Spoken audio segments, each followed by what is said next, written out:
વડોદરા શહેરમાં અટલાદરા વિસ્તારમાં સર્જાઈ પાણીની સમસ્યા। વડોદરાનો અટલાદરા વિસ્તાર અત્યારે વિરોધનું કેન્દ્ર બન્યો છે। આ દ્રશ્યો છે અટલાદરાના કોઠી ફળિયાના, જ્યાં લોકોના હાથમાં પાણીના ગંદા નમૂનાઓ અને વિરોધના બેનરો જોવા મળી રહ્યા છે। નળમાં આવતું પાણી પીવા લાયક તો ઠીક, વાપરવા લાયક પણ નથી। પાલિકામાં વારંવાર લેખિત અને મૌખિક રજૂઆત કરવા છતાં કોઈ નક્કર ઉકેલ આવ્યો નથી। સ્થાનિકોએ સ્પષ્ટ શબ્દોમાં કહી દીધું છે કે જો પાણી નહીં મળે તો વોટ પણ નહીં મળે। હવે જોવાનું એ રહેશે કે સ્થાનિકોની આ ચૂંટણી બહિષ્કારની ચીમકી બાદ વડોદરા મહાનગરપાલિકા જાગે છે કે કેમ, અને અટલાદરાના રહીશોને શુદ્ધ પીવાનું પાણી ક્યારે નસીબ થાય છે। આજે આ સમસ્યા 15 વર્ષ પહેલાની જ છે।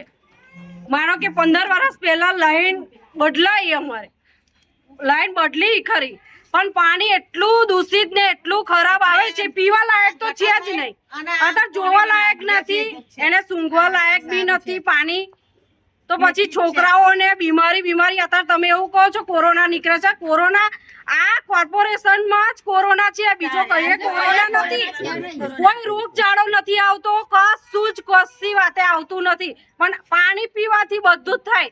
જીવન જરૂરિયાત વસ્તુ શું છે? પાણી છે। નાવા ધોવાથી મોડીને બધું જ પાણીથી થાય છે, તો પછી શું કરવાનું?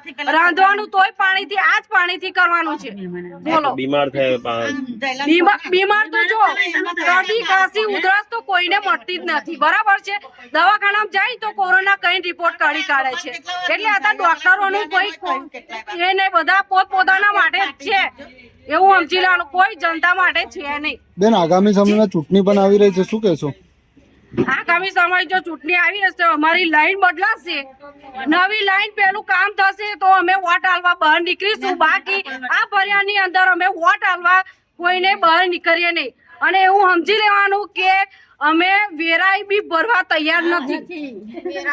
ઘર જેને ઉચકી લઈ જવું હોય લઈ જાય, લાઈનો ખોદી લઈ જાય તો કોર્પોરેશન લઈ જાય, લાઈટ બંધ કરી દે, જે કરવું હોય કરે, પણ અમે વેરા બી ભરવાના નથી।